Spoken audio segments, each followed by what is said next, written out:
Porque el tiempo siempre está en manos de los otros. O sea, el tiempo está, si te obligas a despertarte con un despertador, tiene que ver con que necesitas cumplir con un tiempo que no es propio. Ya ahí no es propio. O sea, ¿cuándo tu tiempo no es propio en la escuela? No es propio en el trabajo. ¿Cuándo tu tiempo es propio?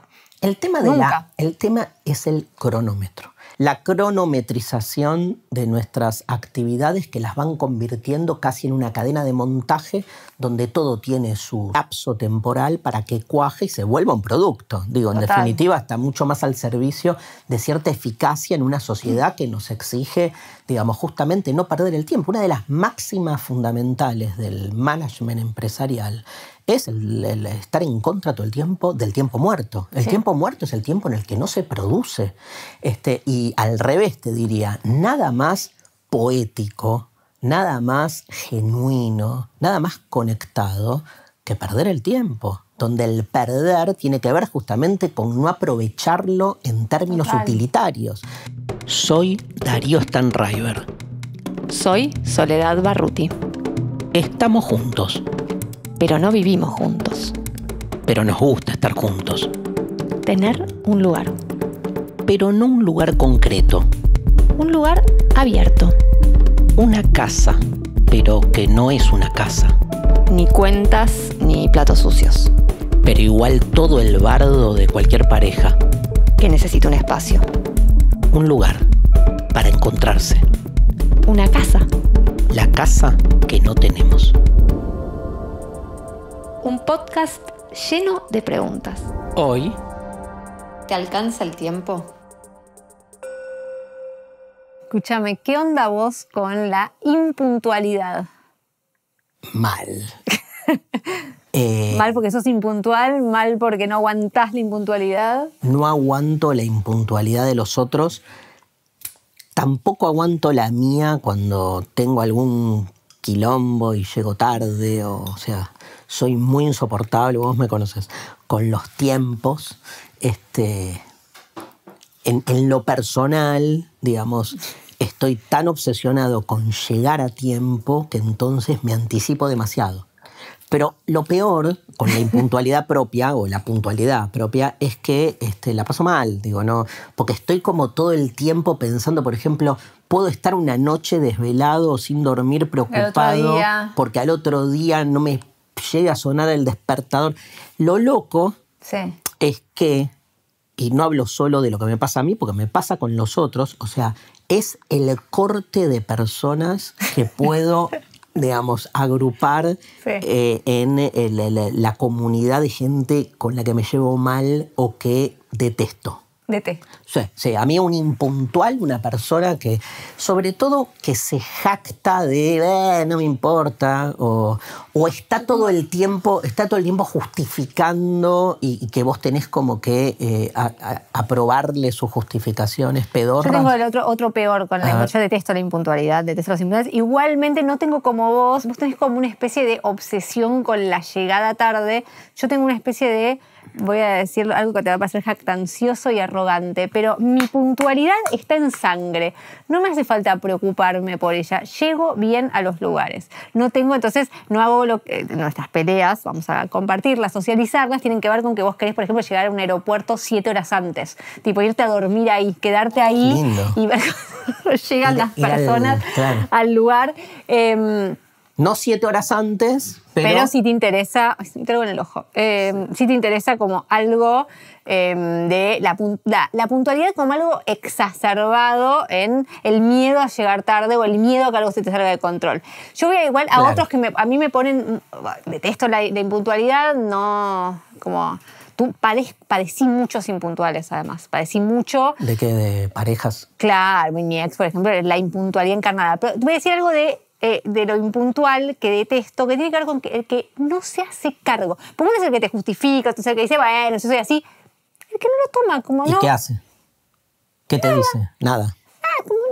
No pasa nada. No, ni siquiera no pasa nada. Es como, no, bueno, pero no es tan tarde. Claro, como tampoco seas exagerada. Claro. Y vos de repente pasaste como 40 minutos esperando al otro sujeto ¿Qué te hace cosas así? Eso yo es como una característica que te faltaba de los impuntuales. Dos cosas. Primero, me parece que tu puntualidad en sangre, que es verdad, tenés, o sea, sos una persona que sin estar pensando en el tiempo, llega siempre a tiempo. Ahora, no le das lugar, que ahí es donde, no es una crítica, porque yo me hago cargo de mis obsesiones, de mis patologías, pero no le das lugar a las contingencias. No. O sea, nada, se cortó la calle y no llegaste. Pero no pasa. O sea, a veces te ha pasado. Nunca me pasó. Mentira. ¿No? No. ¿Nunca te pasó en tu vida que ante una situación... ¿No? Bueno. No te creo, pero no importa. Me odias por eso. No te creo, pero no importa. Entiendo que me parece que la mayoría... No es un talento porque es algo natural, no es algo adquirido. ¿Y los talentos no bueno, son es verdad, naturales? un don, está bien. Está. Lo otro, y tiene que ver con los dos en esto, que es, somos dos personas que odiamos la impuntualidad, pero al mismo tiempo tenemos como un estilo despojado de cierta espontaneidad que muchas veces me pasa de gente que me dice, pero vos sos un tipo libre, abierto, ¿por qué le das tanta importancia al tema del tiempo? Sí. Y odio esa falsa contradicción porque me parece que ahí hay algo interesante en términos de identidad. Se forjó una idea de que la identidad de alguien abierto debería como cagarse en el tiempo. Y me toca un poco eso, porque es cierto que hay algo del escuadriñamiento, digamos, del tiempo como categoría aprisionante de nuestra vida cotidiana, es una garlocha. O sea, yo le huyo permanentemente a la dictadura del reloj. Ahora, eso no significa... Toma, igual. Eso no significa, digamos, que uno, digamos, cómo hace para lidiar en un mundo agendizado. Y estoy pensando, aparte en nosotros, que cada uno tiene su casa, sus hijos, sus actividades personales. Digo, para poder nosotros, por ejemplo, estar juntos, concertar una cita. Si no pones la agenda por delante, y no es como, viste, Cortázar y Rayuela, encontraría a la maga caminando por las calles de... No nos vemos nunca. No, vivimos lejísimos de uno al otro, 35 Ahora, kilómetros. Además, 300 no. Pero... 35, dije. Sordo, aparte. Pero además, te hago esta pregunta. No tiene una respuesta, pero para que la dialoguemos. ¿Cómo poder, sin agendizar la existencia, encontrarnos con cierta comodidad, ¿no? ¿Cómo tener una relación copada con el tiempo sería? Claro. ¿Cómo, y el tiempo, en realidad, lo que nos pasa, que el tiempo, que es lo único que tenemos, por un lado, en esta existencia, fue totalmente enajenado. Entonces, tenemos una pelea con el tiempo, tenemos múltiples peleas con el tiempo, y cuando el tiempo se mete en los vínculos, es casi como una traición de tu propia búsqueda en la vida, porque claro. Es como, che, yo quiero ser una persona como, quiero tener esa relación copada, quiero tener esa relación con la existencia, ¿no? Conmigo misma y con los otros. Y por el otro lado, se mete la relación, el tiempo de los otros, el tiempo como algo despótico inclusive, sí. Y ahí empieza a ser algo descontrolado. Y el tiempo tiene mucho que ver con eso, con el control. Estás al control de tu tiempo, ¿no? Tenés el tiempo que necesitas. O sea, realmente es una de las cuestiones más irritantes que existen en nuestra sociedad, el tiempo. Paradójico, porque es como, yo quiero tener, lo voy a decir muy paradójico, yo quiero tener el control de mi tiempo para perder el tiempo. Claro. Pero el control no quiero que me lo controle otro. Porque una cosa por eso te enfurece tanto. Por eso me enfurece cuando alguien me dice llego a tal hora y llega una hora después y entonces tengo una hora menos que tampoco la estoy midiendo cuantitativamente a la hora en que me arrojo después a vivir el tiempo en términos cualitativos. Y entonces hay un punto donde, no sé, 20 minutos, 1 hora o 3 horas, si la experiencia que tengo es una experiencia de intensidad y a fondo, me chupa un huevo el tiempo y su duración. Pero al mismo tiempo siento que es, como decís vos, ¿no? Es lo único que tenemos, al mismo tiempo nos excede. Lo único que quiero es que no sea otro el que te lo saque. El que me lo saque, el que se apodere, que me lo expropie. Pero ¿viste? el tiempo, en la fijación que demanda, o sea, el tiempo es alguien, podemos pensar como si fuese una entidad en sí misma, podemos ver el tiempo como hasta como una deidad que te exige mucha atención. Y en esa atención que te exige te deserotiza el vínculo con la vida. Claro. Es así. Cuando vos agendizás tus vínculos, se deserotizan. Cuando agendizás tu descanso, como se desencanta. Claro. El tiempo, en la medida en la que vos lo atendés, te rompe cosas. ¿Vos qué decís? Que si tenés, ponele 7 horas para dormir, porque te tenés, o sea, vos... ¿Qué? Te despertás. Ay, solo tengo 7 horas. A mí me pasa, le tengo que Bueno, llevar a vos mi hija a la decís- escuela y es como me estoy despertando todo el tiempo antes porque sé que voy a dormir poco y entonces hay algo... Se deserotiza el descanso. Vos decís siempre que odias el despertador. Que es un poco la interrupción de un tiempo en el que te sumís a lo onírico. Y entonces Sí, aparece otra Sole metida ahí que de repente se ve interrumpida. No, está claro, digamos. Porque el tiempo que hay siempre una- está en manos de los otros. O sea, el tiempo está, si te obligas a despertarte con un despertador, tiene que ver con que necesitas cumplir con un tiempo que no es propio. No. Ya ahí no es propio. O sea, ¿cuándo tu tiempo no es propio en la escuela? No es propio en el trabajo. ¿Cuándo tu tiempo es propio? El tema, Nunca. el tema es el cronómetro. La cronometrización. Cronos es el problema. Total. Pobre Ahí está. Cronos. Pobre Cronos, que ahora vamos a charlar de él, pero es eso, la cronometrización de nuestras actividades que las van convirtiendo casi en una cadena de montaje donde todo tiene su lapso temporal para que cuaje y se vuelva un producto. Digo, en Total. definitiva, está mucho más al servicio de cierta eficacia en una sociedad que nos exige, digamos, justamente no perder el tiempo. Una de las máximas fundamentales del management empresarial es el estar en contra todo el tiempo del tiempo muerto. El tiempo muerto es el tiempo en el que no se produce. Y al revés te diría, nada más poético, nada más genuino, nada más conectado que perder el tiempo. Donde el perder tiene que ver justamente con no aprovecharlo en términos Total. utilitarios. Para eso a mí me parece interesante como diferenciar, digamos, formatos más cuantitativos y cualitativos a la hora de pensar el tiempo. Nosotros el tiempo lo tenemos, sobre todo desde la modernidad en adelante, pensado en términos cronométricos, o sea, numéricos, o sea, cuantitativos. Siempre tiempo es un número, una cantidad, una duración, 40 minutos, ¿no? La medición lo que hace es cuantificarlo, lo pensamos así numéricamente.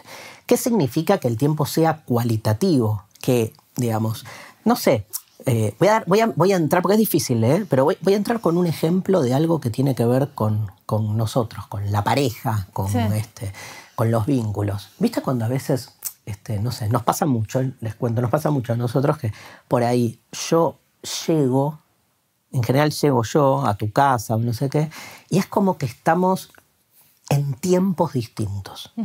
Tiempos distintos no significa que Sole tenga el reloj a la hora de Qatar, ¿no? O de Polonia. Significa que por ahí hay tiempos que cada uno está viviendo. Ahí aparece lo de lo cualitativo, ¿no? Que por ahí no coinciden, ¿no? Que son climas, temperaturas, también tiempos de procesar ciertas cosas. Esa idea del tiempo cualitativo, los griegos la tenían re clara, como siempre, porque nosotros le llamamos tiempo a todo, y los griegos tenían diferentes deidades que explicaban esas formas distintas del tiempo. La más conocida es la diferencia, vos que lo trajiste, de Cronos y de Kairos. Kairos era un jovenzuelo con un mechón en la frente que tenía una especie de balanza desbalanceada en las manos y que corría rápido y que en algún momento se detenía. Kairos es el tiempo como eso, como ocasión, ¿no? Es tu tiempo, Sole. Es como, y es cuando vos decís, es tu tiempo, no es que, ¿cuánto es mi tiempo? No hay una duración, sino que hay al revés, como que se suspende la duración del tiempo y el tiempo no va para adelante, que es la idea de tiempo lineal, sino para adentro, ¿no? Se expande de otro modo, digamos. Yo siempre cuento, lo conté muchas veces, pero de un filósofo alemán llamado Bernard Welte, que lo que trae para, digamos, hablar del tiempo cualitativo, a diferencia del cuantitativo, es recuperar la categoría temporal de un rato. Una palabra que usamos mucho y que si yo te preguntara cuánto dura un rato, ese cuánto no tiene sentido, porque llamamos rato a una porción de tiempo sin tiempo. Es como que cuando uno se toma un rato para irse a dar una vuelta o jugar con los perros o nada, estar juntos, no es que estás midiendo, ¿no? Un poco lo que hablábamos, me tomo un rato para desconectar, que es para conectar de otra manera. El rato, y sabes que Belte era teólogo y que él lo asocia a la plegaria. Hermoso. Y sí, porque cuando vos tenés muchos de esos ritos, pero cuando vos, nada, rezás, no importa lo que pedís, porque no pasa por ahí, pasa por la interrupción del tiempo lineal, productivo y secuencial que exige de vos el aprovechamiento último de cada pedo que te tirás. Y eso también es la niñez, ¿no? Son los niños en su juego. Digo, yo pienso en mi hija, se despierta a la mañana y me dice como, jugamos a la ratita, tipo, que es uno de los juegos que él más le divierte, ¿no? Es como, y de repente te metes en ese mundo y el tiempo no existe. O sea, y realmente podríamos estar jugando durante todo el día si no estuviésemos, obviamente, con las interrupciones del tiempo que nos ponemos para cumplir como con ciertas dinámicas que también van ordenando el día, el tiempo ordenador, ¿no? Esa cosa del tiempo ordenador que termina al final devorándote. Claro. La figura de Cronos es esa, ¿no? Exacto. Devorándose a los hijos, el tiempo todo se lo lleva puesto, ¿no? Sí. Pero con esta sensación de que es un tiempo que va para adelante, cuando también han habido históricamente otras representaciones del tiempo, no lineales. Hay uno de estos dibujitos de internet, un meme que dice que son los extraterrestres, que te lo mandé una vez, que es tipo, se ríen uno del otro y es como, los humanos inventaron, ¿puedes creer que los humanos inventaron el tiempo y ahora no saben qué hacer con el tiempo y ahora ahora no tienen tiempo y se cagan de risa? Y es tal cual, porque nuestra forma de vivir inventó esta forma del tiempo, esta organización, no solamente de las horas, de los días. Es tremendo, el lunes a domingo es un horror. El calendario también, como toda la cosa como algo lineal, progresivo, que te termina comiendo. Ahora, ¿se puede romper con comiendo eso? Como Cronos. Comiendo como Cronos, sí, pero realmente se hace así. ¿Se puede romper eso? ¿Se puede deslinealizar el tiempo? Y es difícil porque no sé, ponele, si tenés hijos, ya no te lo permiten. Tipo, ya no podés, porque hay algo de los hijos donde tipo, todo el tiempo están cumpliendo, ¿viste? Con etapas, con cosas. Como que el mundo todo el tiempo te están viendo en etapas, en cosas. Si tienes un trabajo, es imposible. O sea, podés subvertirlo con eso, tomándote ciertos ratos y ciertos momentos para crear acontecimientos adentro del tiempo. Ahora, el tiempo, esta prisión llamada tiempo que hemos forjado, y nos devora a todos por igual. No tenés volviendo a la libertad, esa cosa que decías, tipo, bueno, ¿cuán libre sos? Si el tiempo, no tiempo, querés, pero al mismo tiempo estás comido todo el tiempo por eso, por el condicionamiento del tiempo. Yo tengo algunas como formas de discontinuidad, siempre en el marco de lo continuo. Es como, de nuevo, o sea, necesito de la agenda para vivir fuera de la agenda. Es como que, ¿entendés? Como que un poco lo que hablábamos al principio, pero por ejemplo, tiempo circular. Sí. ¿Qué tiene que ver? Ni siquiera con una concepción física, sino, si querés, literaria.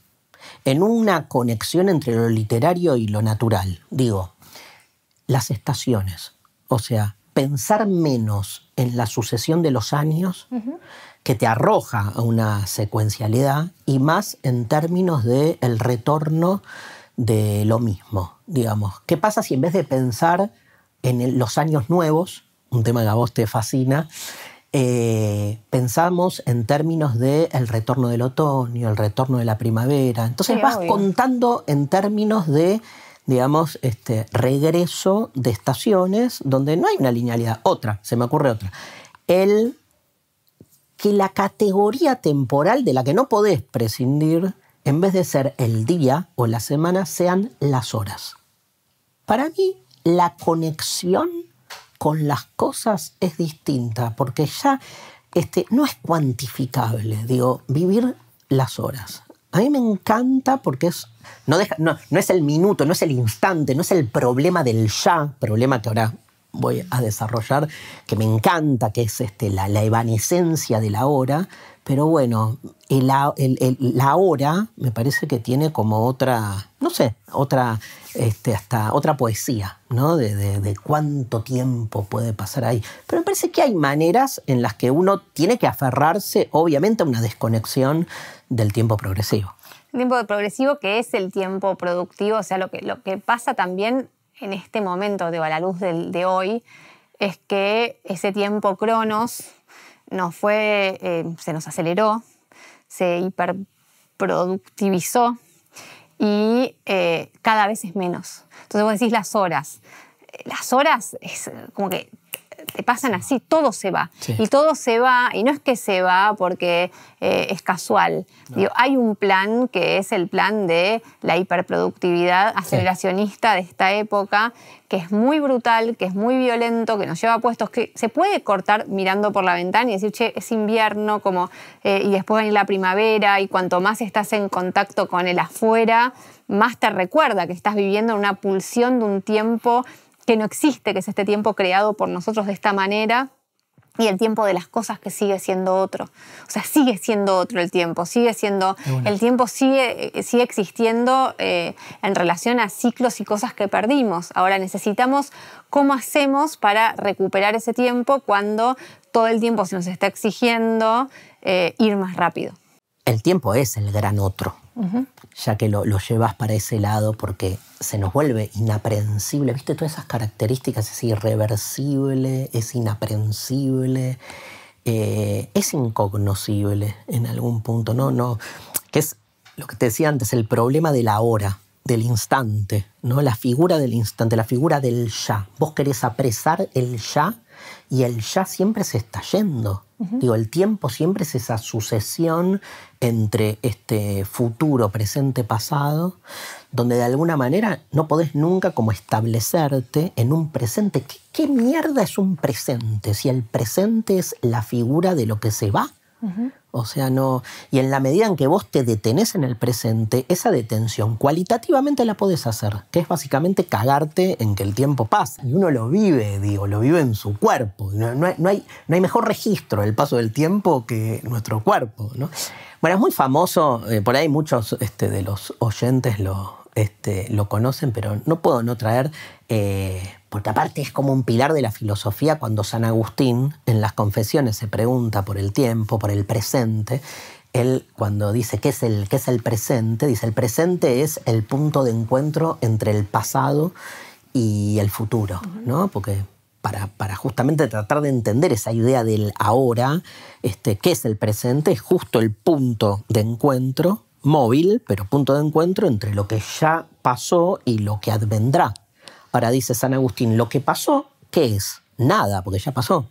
Y lo que está por venir todavía no es nada, porque todavía no vino. O sea, que el pasado no es nada y el futuro no es nada. Y si el presente es el punto de contacto entre el pasado y el futuro, o sea, entre la nada y la nada, ¿qué es? Nada. Entonces, ¿qué dice? El tiempo no existe. Porque pensado lógicamente, y volvemos a otros episodios que hablamos de esto, si le antepones racionalidad y lógica, el tiempo no tiene sentido.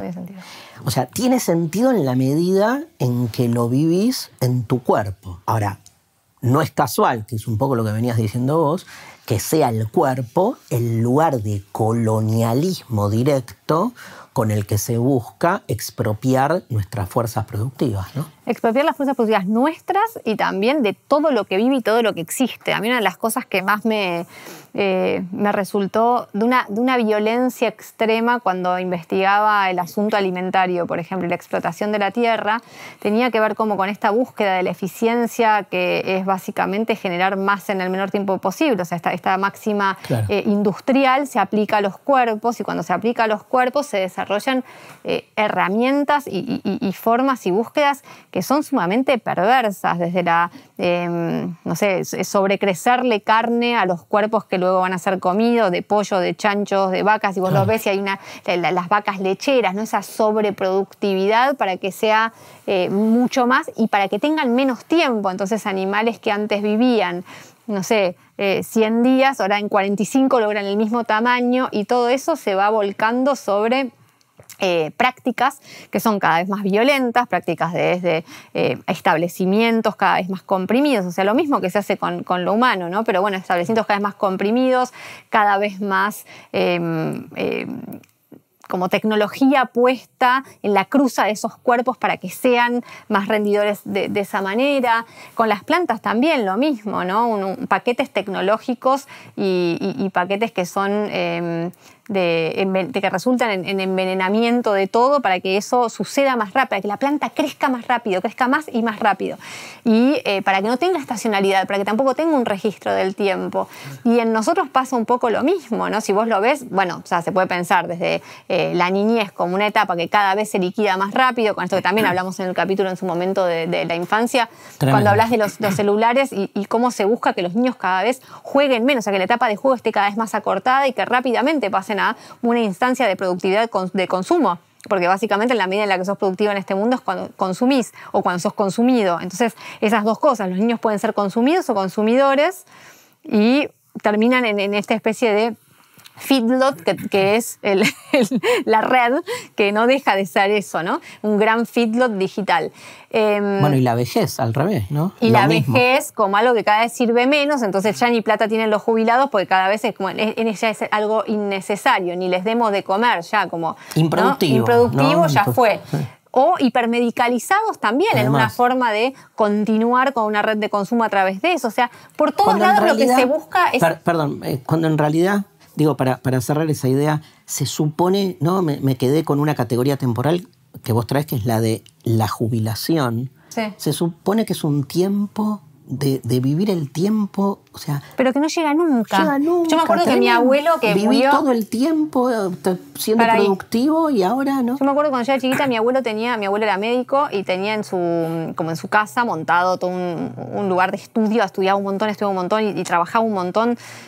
Y siempre cuando, me acuerdo, era chiquita, yo me decía, tengo acá atrás un lugar en donde voy a ser pintor cuando me jubile. Y me mostraba sus cuadros con óleos y pintaba re lindo, era como una cosa así de... Y yo, ¿a qué edad te vas a jubilar? ¿Viste? A los 65 me jubilo. Mi abuelo terminó trabajando, operando en hospital hasta los 93 años. Tremendo. Y básicamente lo corrió la pandemia, porque si no hubiese estado la pandemia, hubiese seguido ahí hasta el último suspiro. Y, o sea, de alguna manera este sistema lo convenció de que si no trabajaba no servía para nada, porque ¿para qué iba a ser? Entonces, ese tiempo del después que iba a tener, no lo tuvo nunca. Y ese lugar que iba a ser su lugar de pintura se fue transformando en un lugar de acumulación de cosas por hacer para esa profesión que también amaba, ¿no? Obviamente, No, era una no, ni vocación de hablar. servicio enorme. Pero ahí el tema es lo productivo. Pero lo que vos claro, traes, es esa cosa productiva que, tipo, si no, que puede no terminar nunca. Y como para terminar con esto de la idea de la violencia que acaece sobre los cuerpos, es una violencia que pareciera no tener fin todavía, ¿no? Está este libro de Craigie que es 24/7, creo que Sí. lo traje en algún episodio, que habla de cómo el sistema busca, a través de múltiples estudios del cerebro y de las posibilidades de los cuerpos, hacer que el tiempo del sueño sea cada vez menos. O sea, que el tiempo del sueño sea un espacio intervenible porque el superhumano que se espera para poder tener al control a este mundo es uno que pueda no dormir. Y entonces hay como una especie de búsqueda infinita por hacer que durmamos lo menos posible, inspirado en pájaros migrantes increíbles y hermosos que pueden estar 7 días sin dormir. Bueno, a ver, ¿cómo hacemos para que el cerebro humano pase esto mismo? ¿Y cómo hacemos que nuestras ciudades sean cada vez más insomnes también? Y entonces están estos juegos lumínicos que son muy bestiales, Sí, obvio. en donde si vos pudieses permanecer despierto, en realidad, salvo por 2-3 horas, la ciudad después te puede dar siempre algo para hacer, hay algo siempre por hacer. Tremendo. Entonces hay algo de subvertir el tiempo que es ir en contra de un sistema de mucha violencia que termina, por último, para mí, un lugar donde se muerde la cola un montón, que es en esta propuesta aceleracionista, que por un lado pareciera como inevitable y es bueno, es hacia donde vamos a llegar para estrellarnos, pero por el otro lado también hay muchos que la acompañan diciendo, bueno, capaz que si todo este desastre tipo, va cada vez más rápido, se acumula en el horror, termina en algún momento fracturándose y mostrándonos que así no se puede y entonces en ese lugar se desarma. O sea, como que los mismos que buscan ir en contra muchas veces se terminan comprando ese discurso de que el tiempo así en fast forward tiene como algo para darnos. Algo redencional. Al final del camino hay algo que podemos encontrar ahí como... Hay siempre una lógica que un poco es religiosa, otro poco, digamos, resignificando lo religioso, va hacia lo revolucionario, de que cuanto peor, mejor, porque en algún momento explota todo y puedes dar un paso por fuera. Yo me quedé pensando justamente con todo lo que decís, digamos, me acuerdo de un texto hermoso que se llama Infancia e Historia, justamente de Agamben, que Agamben dice que no hay revolución que no comience con una revolución en nuestra experiencia del tiempo. O sea, cambiar al mundo es, antes que nada, cambiar una de las coordenadas fundamentales, que es todo esto que decís vos, ¿no? La apropiación de nuestro tiempo con otros fines. Y no es casual cuando uno va... Hay muchos autores, ¿viste, Sole, que van al siglo XIX, porque es cuando empezó a forjarse la industrialización del mundo. Ahí hay figuras que surgen que tratan como de evadir el esquema. La figura, por ejemplo, del bohemio, que es una figura que no solo está en contra de la enajenación del trabajo, sino de la expropiación del tiempo. O sea, nada, estoy tocando la guitarra. O sea, no... ¿Qué hay, digamos, más importante que eso? La figura, nada que ver con nuestro tiempo, pero en ese momento del linchera, que era como de aquel que decidía por motu propio no ser parte de lo civilizatorio, ¿no? Sí, que eso es un evento increíble. Y esta cosa de me voy por las rutas caminando. Sí, que en el siglo XVII ya estaba, ¿no? Como gente que decía, tipo, yo antes del trabajo... Desconecto. La indigencia. Bueno, el hipismo en los 60 buscó algo parecido, el mochilero, ¿no? Que no tiene así como un tiempo. Bueno, la adolescencia es un gran... que lamentablemente también sustraída por este momento donde en muchos casos anula a personas dándoles un celular, pero si no, la adolescencia es el lugar de la subversión del tiempo. Dormís hasta las 6 de la tarde, salís toda la noche, estás con tus amigos y pensás que el tiempo va a ser tuyo para siempre. Es hermosa la adolescencia en eso. La pandemia medio como que desquició un poco, ¿no? Sí. Me parece que ahí se nos corrieron un poco las coordenadas del tiempo y del espacio. Yo me acuerdo en esa época de traer mucho una idea de que Derrida lee en Shakespeare de que el tiempo está fuera de quicio, ¿no? Entonces, al perder el eje, el tiempo, tiene su pata negativa, pero también tiene su pata como, ¿viste? Esta idea de que perderse por ahí es una forma de encontrarse, pero desde otro lugar. No nos encontramos igual la pandemia salió todo peor. Como el orto, ¿no? Pero en ese momento era muy interesante, ya que trajiste tanto a la adolescencia como a tu abuelo, cómo se movieron las... O sea, dejó de ser la secuencia mañana, tarde, noche, todo, o sea, cambió. Todo era una repetición, medio día de la marmota, todo distinto. Igual. Es como la gran pregunta, pienso, una de las grandes preguntas filosóficas, más fenomenológicas. Hay mucha gente que trabaja la cuestión del tiempo, hasta se puede armar en filosofía, suele como dos columnas, los que piensan que el tiempo nos excede, que hay un tiempo objetivo, y los que piensan que uno es tiempo, que somos tiempo y que temporalizamos nosotros la realidad. En esta segunda línea, de Kant en adelante a Heidegger, que es la línea, si querés, más subjetivista, lo que plantea es que en realidad es eso, digo, no, es imposible saber si hay un tiempo que nos excede, aunque el tiempo nos excede, porque digamos, si no nos excediera, uno lo dominaría en términos más ontológicos. Pero también es cierto, Kant decía, por ejemplo, que las cosas llegan a nosotros de manera, si querés, amorfas o difusas, y nosotros las vamos categorizando temporalmente, ¿no? Es como que las insertamos en un esquema temporal, pero no queda claro esa discusión entre lo objetivo y lo subjetivo, quién gana. A mí me gusta, hay un concepto que es el del Umwelt, sí. De Jacob von Wexkull. Eso, o algo así.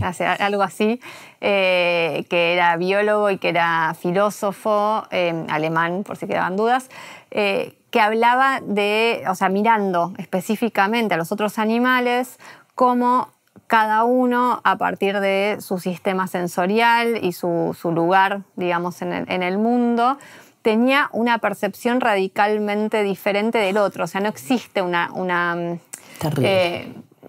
percepción objetiva del mundo. Somos una suma de subjetividades habitando el mundo en las posibilidades que nos trae nuestro propio sistema sensorial. Que si lo podemos pensar como una casa, ¿no? Tiene como ventanas diferentes que miran al mundo de distintas maneras. Cada vez eso está más profundizado y es hermoso, ¿no? Se sabe que hay pájaros que ven las flores y las flores son una cosa psicodélica, fluo de cosas que no podemos ni siquiera imaginar que existen. Total. Ni hablar de, no sé, murciélagos que pueden volar en el medio de la noche y que ven. O sea, todo lo que los otros ven, todo lo que los otros Quiero oyen. ser murciélago y pájaro al mismo tiempo. O sea, querés ser todo porque toda esa capacidad de sentir desde campos electromagnéticos hasta vibraciones sonoras que emiten los árboles. Maravilloso. O sea, todo eso, bueno, y eso se puede pensar también desde el tiempo, porque todos tenemos un umbral diferente. No es lo mismo ser, no sé, una secuoya de 1200 años a ser un humano o a ser un mosquito. Pero me mata el tiempo del mosquito. No puedo creer. ¿Por qué el de la secuoya no? Porque está bueno, porque como que de alguna manera en mi instinto deseante de inmortalidad, vivir 1200 años ser inmortal, es algo... Dame la inmortalidad y yo después veo cómo gestiono el horror. Me muero feliz. ¿Para qué querés mi inmortalidad? Bueno, yo quiero... Digamos, te voy a extrañar igual. ¿Vos querés ver el final de la película? Sí, ¿En serio? Sí, ay, así, no, el apocalipsis final. No, pero ¿sabes qué? Lo que digo, me cuesta menos pensarme viviendo 1200 años que pensar que toda mi vida tiene que encajar en los 3 días que vive un mosquito, ¿entendés? Es como... Me acuerdo de la intensidad del mosquito, que esos 3 días son otra cosa. Y son otra cosa, porque es eso, no existe el tiempo. Son su todo. Son su todo, no existe un tiempo que no es distinto al nuestro. Por eso. No tiene reloj. No tiene reloj el mosquito. Bueno, ¿sabés? ¿Qué onda? Por ahí en su sistema sensorial, en la subjetividad del mosquito, hay un montón de formas de medir el tiempo que se nos escapa. Su kairos es picarte. La ocasión. Todo el tiempo. La oportunidad, digamos, última del mosquito es que... No, sí, me fascina esa, ¿no? Estamos tan disciplinados por el tiempo lineal que nos cuesta como conectar hasta lúdicamente. Me parece una buena manera de enganchar con otra cosa. Y la otra manera, me parece, que tiene que ver con cómo pensamos el pasado y el futuro, ¿no? Sí, ya que trajiste la cuestión del aceleracionismo, bueno, digamos, a mí... Las 2 dimensiones del tiempo también me fascinan. Esta idea de que el pasado, lo que pasó, pasó para siempre. Esta idea de estar viviendo en el presente, Sole, me mata. O sea, que estamos viviendo mientras el tiempo pasa y esto que está pasando ahora se está yendo. Ya se fue. Porque ya estamos en otro instante y en otro instante. Y como que lo real es algo que está todo el tiempo evaneciéndose. Me parece angustiante en algún punto, ¿no? Pero, digamos, y con el futuro me pasa algo. Alguna vez lo leí, no me acuerdo en quién, creo que en Riquet, esta idea de que el futuro supone una gratuidad, un don. Sí.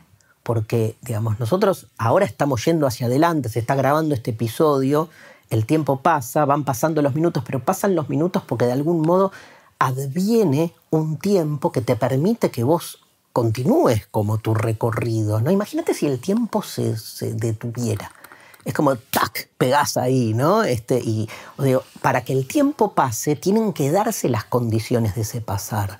Y eso no depende de vos. Hay algo dado. Uh-huh. Digo, Dios es eso para mí. Volviendo al episodio de Dios. Dios es lo dado, que no depende de uno. Y el futuro, nada. Toda esa discusión del futuro entra al interior de todo lo que venimos charlando, ¿no? Sí. No puedo no mencionar uno de mis grupos favoritos, los Sex Pistols, con su premonición de que no hay futuro. No future. ¿Hay futuro? No future. ¿Vos qué decís? A mí me gusta, creo que también lo traje una vez, la ancestralidad del futuro, el futuro como un lugar ancestral. El futuro es ancestral, dice Ailton Krenak, da título a uno de sus libros, y tiene que ver con esto, con que en realidad estamos una y otra vez, más que circularmente, ¿no? En una especie de repetición volutiva de todo lo que existe, siempre existió y siempre existirá. Por fuera de esto no hay nada, y entonces desde, no sé, el agua en la que nos bañamos, el agua que llueve, el agua que se sumerge, el agua que desaparece, es el agua con la que vino el mundo y la que siempre habrá. Lo que hace a nuestros cuerpos, lo que comemos, en lo que nos transformamos y lo que legamos a cada uno de nuestros hijos cuando venimos, que no es nada más y nada menos que el pasado, ¿no? Estamos como nacen y estamos recibiendo cuando nacemos una cantidad de información increíble a través de microorganismos ancestrales sin los cuales podemos estar en el mundo. O sea, no podríamos vivir en este mundo, ni pensar, ni tener un sistema inmunológico que nos mantenga más o menos saludables, ni digerir, ni estar bien de ánimo, mínimamente estables, si no tuviésemos este ecosistema ancestral que tiene miles de millones de años de criaturas de las que dependemos. O sea, hablemos del tiempo, ¿no? ¿Sabes cuál es el organismo con mayor tiempo en el mundo reconocido hasta ahora? Los hongos. O sea, hay hongos que parecieran tener adentro suyo la inmortalidad. Esto fue La Casa que no tenemos. Somos Soledad Barruti y Darío Stanraiver. Nos vemos en un próximo episodio. Auspicio Grupo Planeta.